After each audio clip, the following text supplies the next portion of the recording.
چرا خداوند در جای دیگه میگه و اعدوا لهم ما استطعتم من قوه، هر چی قدرت داری آماده بکنید.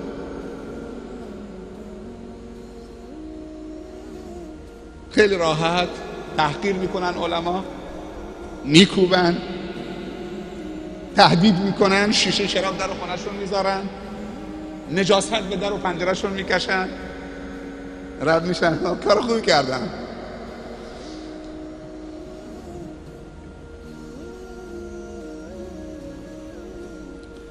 چون ملاهایی که قبلا هم بودن هم به مردم گفتن فقط بیاید نمازی بخونید، سرتون تو لاک خودتون باشه بابا، هر کسی گلیم خودش از آب بکشه.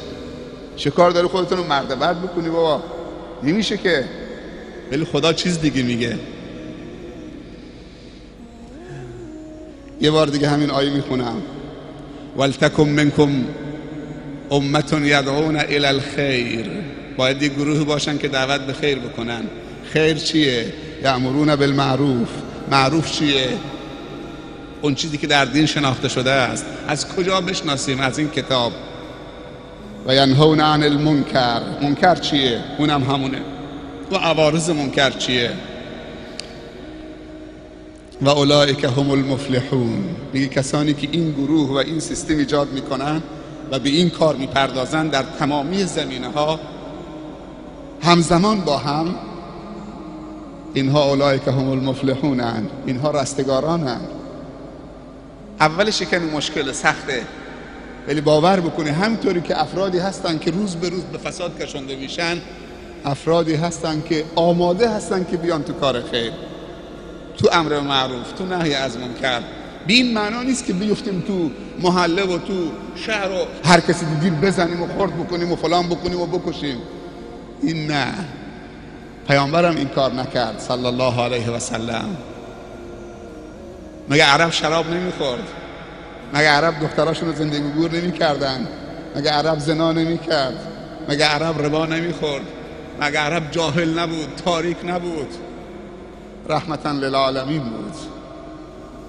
واقعا رحمتا للعالمین بود. ما خود تو را ندیدیم، نام خوشت شنیدیم، دین تو برگزیدیم یا مصطفی محمد. دنبالش میفرمایند ولا تكونوا كالذين تفرقوا واختلفوا من بعد ما جاءهم البينات واولئك لهم عذاب عظیم.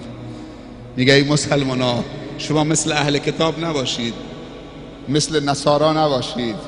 بعد از اینکه آیات خدا آمد براشون، بعد از اینکه پیامبران اولوالعزم براشون آمد، بعد از اینکه آیات خدا براشون تلاوت میکردن، میخواندن، بعد از اینکه هدایت طلبی برای اونها میکردن، دعا میکردن، امثال حضرت موسی و عیسی و دیگر پیامبران بنی اسرائیل، به خاطر منافع و جاه طلبی بر مسائل دنیا و حسادت نسبت به همدیگر با همدیگه اختلاف کردن و شروع کردن به پیغمبر کشی. ولا تکونوا کالذین تفرقوا. چی رو میخواد بگه؟ هدف از قصه های قرآنی دو تا هدف هست. این همه داستان در قرآن فقط دو هدف هست. یک، تسکین و آرامش برای قلب رسول الله صلی الله علیه و سلم. وقتی که مشکلی براش پیش می آمد، خداوند بلا فاصله تذکرش میداد با یک داستان قرآنی. میگفت فاصبر کما صبر اولوالعزم من الرسل. تو هم صبر کن همونطور که قبل از تو صبر کردن. آروم میگرفت. میفهمی که این سختی برای خودش تنها نیست. این اولین هدفشه، هدف از داستانهای قرآنی. دومین هدف درس گرفتن از تاریخ گذشتگان، اونهایی که راه درست رفتن نجات پیدا کردن و اونهایی که منحرف شدن و خاتمه به شر شدن. اینجا گروهی از کسانی خدا مطرح میکنه که اختلاف کردن بین همدیگه و بر علیه پیامبرانشون شدن و خاتمه به شر شدن. میگه ولا تکونوا کالذین تفرقوا، مثل اونهایی که با همدیگه اختلاف کردن، بعد از اینکه هدایت آمد اونها رو جمع کرد، آیات بینات خداوند آمد، بعد از هدایت گمراه شدن، بعد از اتحاد و انسجام مختلف شدن، متفرق شدن. مثل اونها نباشید. و اولئک لهم عذاب عظیم. اونها عذاب خیلی بزرگ در اختیار، در انتظارشونه در دنیا قبل از آخرت. آیات بعدش خیلی زیباست، دوباره همین مسائل رو تأکید میکنه و درباره دو گروه صحبت میکنه در آخرت. میگه یوم تبیض وجوه و تسود وجوه، روزی که یک گروه صورتهاشون میدرخشه، نورانی میشه، روشن میشه، یک پارچه این صورتها قرص ماه میشه، منور میشه، سبحان الله، و صورتهای غبارآلود و تاریک و سیاه میشه. یوم تبیض وجوه و تسود وجوه فاما الذین اسودت وجوههم اکفرتم بعد ایمانکم. اما گروهی که صورتهاشون تاریک شد، آیا کافر شدید بعد از ایمانتون؟ آیا مرتد شدید بعد از ایمانتون؟ آیا گمراه شدید بعد از هدایتتون؟ آیا آلودی شدید بعد از پاکیتون؟ آیا ذلیل شدید بعد از اینکه عزیز بودید؟